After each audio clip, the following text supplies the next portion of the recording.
And the thing that bugs me about this, and I kind of expected it going in, you just can't find a cheap, or should I say a relatively inexpensive coffee pot.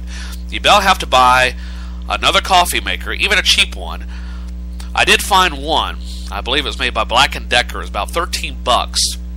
I was looking at the price of these coffee makers, and I thought, yeah, I could pay 13 bucks for that pot, but I might break it before I get home, even though that's all I wanted or really needed. My coffee maker is only about a year old, so it's still in good shape. I thought, well, I'll just buy another coffee maker like it. It was only 9 bucks, but I tell you, these manufacturers, they know what they're doing. They know what they're doing.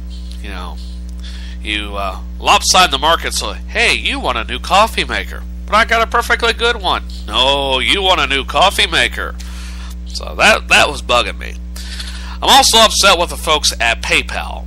I'm not sure if it's PayPal or Netflix, but anyway, my bill came due a week ago Wednesday. I've been paying Netflix for a little over a year with PayPal, had no problems. Well, a while back, I got a message from PayPal saying I needed to add a credit card to my account so that they could, you know, I guess have double authorization. Or in case I buy something or subscribe to something through PayPal and the money isn't available, they could default to a credit card. I got no problem with that, even though I always make sure that I have money in my PayPal account to cover expenses. Well, I get an email Wednesday afternoon stating that there is a problem with my PayPal account. So I check it out. The default settings look correct, and it still will not go through. So I go through a rigmarole. I call Netflix. They say there's a problem with my credit card, and that all I had to do was delete my old email address, put in a new one, and set up a new account, which would be no problem. So I did that, and still it would not accept PayPal. Well, work came up. I couldn't get to it until Saturday. Saturday afternoon, I'm on the chat program with Netflix to figure it out. Well, they say there is a problem with PayPal itself, that for some reason they are not authorizing the bill of sale, as it were. So I go into my PayPal account. I discover that my default setting went to the credit card instead of PayPal, and for some reason Netflix or PayPal would not accept the Visa card, or actually Netflix would not accept my Visa card. So I switch it back to my primary bank account, which I have been using for the last year. Still won't go through. I thought, well, screw this. I don't have time to mess with it right now. I got to go to work. Then I check it out again yesterday, and I thought, well, it's been 24 hours since I messed with it.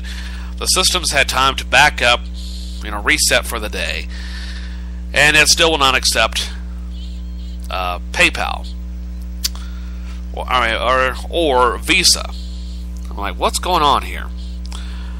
Well, about the time I was going to take a nap, I checked my text messages on my cell phone, and I saw that nearly $20 had been reduced from my credit card. I thought, well, I haven't bought anything on my credit card in the last couple of weeks. Well, I guess on this card for about a week at least.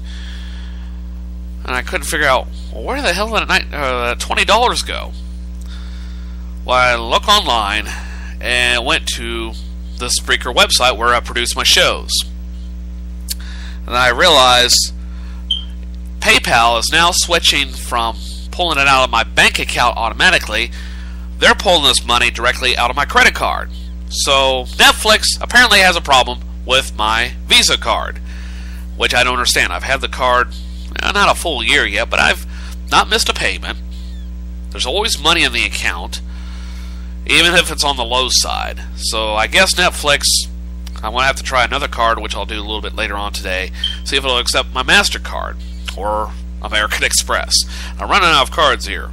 So I'm without Netflix for a while, and I tell you, I am suffering from withdrawal because going back to the gentry of television, of Cable One's offerings around here, not that great. Even though they've switched to digital cable, if you have the cable box, a lot of it is just the HD side of the regular channels, but not the best selection.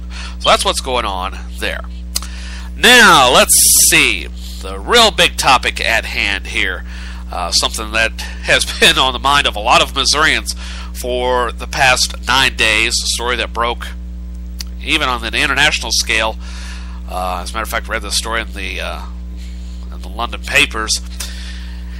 If you've not heard about it, about the clown incident at the Missouri State Fair, you are lucky, because I tell you, there's a lot of tension here in the Show Me State, even though the State Fair ended yesterday for 2013.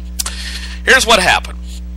On August 10th, at the Missouri State Fair in Sedalia, there apparently is an annual event with this clown who often dons the mask of the current president, apparently, from what I've heard from friends. Well, this year it received more spectacle than ever, because the clown depicted President Obama, and there was a bull named Obama that was going to, better watch out for that bull, Mr. Obama. They didn't even say Mr. Obama a lot of times, they just said Obama. And anyway, there's been this big rigmarole about the divide between conservatives and liberals about what happened there. And I have several things I want to say about this, a lot of which I've said on Facebook already, and a few things that I haven't. First of all, the clown incident at the Missouri State Fair, in my opinion, it is blatant racism. It may have not been the intention, but nevertheless, that is the result of what happened. There is a historical precedent here that many people are disregarding in the name of entertainment. I understand that I've heard the argument that previous presidents were mocked. I have no problem with mocking politicians, including presidents, including President Obama, but this went too damned far. Look at the old Amos and Andy shows. I'm sure they were considered funny. The old, paint the face of a white guy to make him look black and then make him look stupid and stuff like that. To me, this was no different. This was no different. Okay? As a matter of fact, this event, it's no longer comedy when you threaten someone's life, even by proxy. Yeah, I admit I poke fun at politicians. I may question their decisions, their stances on things, but I don't attack them personally. At least I pride myself in not doing that. I know I poked fun a lot at Sarah Palin a few years ago, and still do on occasion. And I question her decisions, but I do not question her intelligence. I do not question her patriotism or her place of birth. Alright? And I would appreciate it if conservatives would grow up and stop this nonsense about, oh, he was born in Kenya. Prove it. Prove it. Show me. President Obama showed a copy of his birth certificate a couple of years ago. So prove to me how you believe that he was born in Kenya. I will eat this plastic bottle of orange juice if you can prove it to me without any sense of doubt. Okay? Let's see here. What else? Getting back to attacking the president. I understand that previous presidents were mocked. I can't vouch for that. I can only take people's words for it. But my ignorance doesn't excuse it by any means. It happened, and it was wrong to do the same to them, to jeopardize their life. But for the record, their ancestors, some of their ancestors, were not slaves. They were not slaves. President Obama is the only president to date that can say that some of his ancestors were slaves. Okay? Another point I wish to bring up. It was never my intention to have the clown that wore the mask or the announcer who's the superintendent of schools at Boonville, Missouri. It's never my intention to have anyone banned from the fair. I just demanded an apology from the State Fair Board Commission and for this kind of behavior to stop. That's all I wanted. Well, the reason why our tax dollars should not be sponsoring events to disrespect whoever is President of the United States of America, regardless of political affiliations of the majority in the state, of what they feel. Okay? Reminds me of what my industrial arts teacher in high school told me about practical jokes. Mr. Thompson said, "Is it a practical joke? Have you thought through all the implications of what your joke will bring?" And I think about that every time I poke a joke.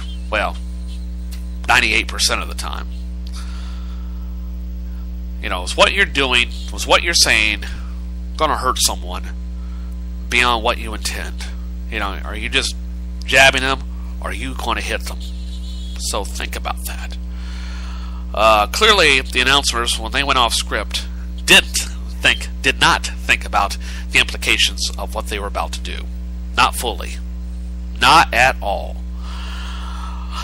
Let's see here. Maybe me, but it seemed like the vocal inflections of the announcer at times suggested that he wanted to personally hurt President Obama, even by proxy.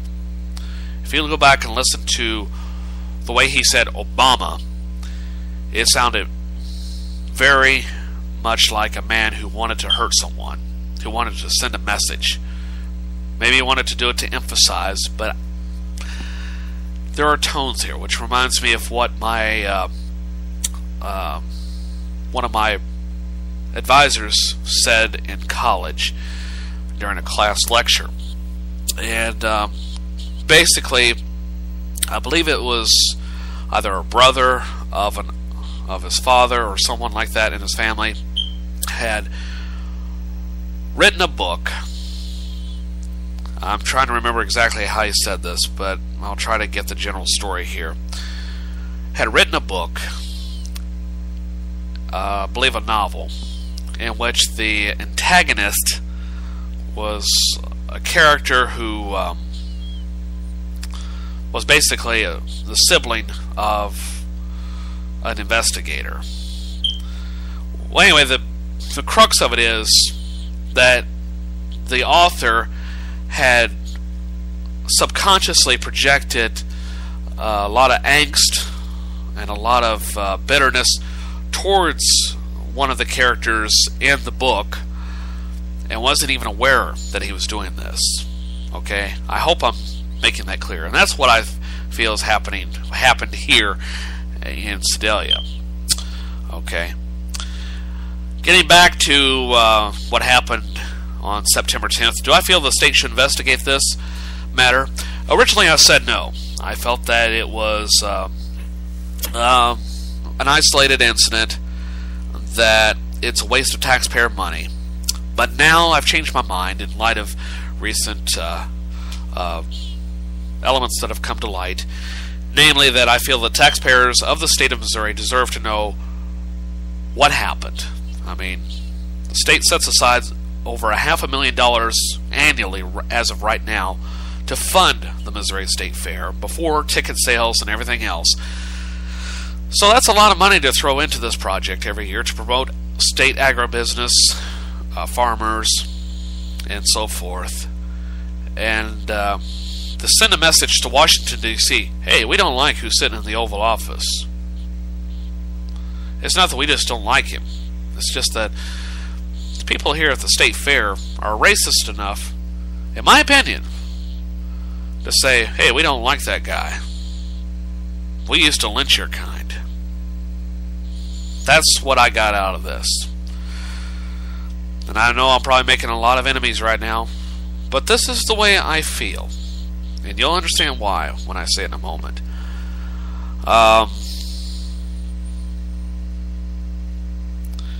There are some people that suggest that I shouldn't have an opinion on this because I wasn't at the state fair. And to them I say, then no one should have an opinion on anything that they did not witness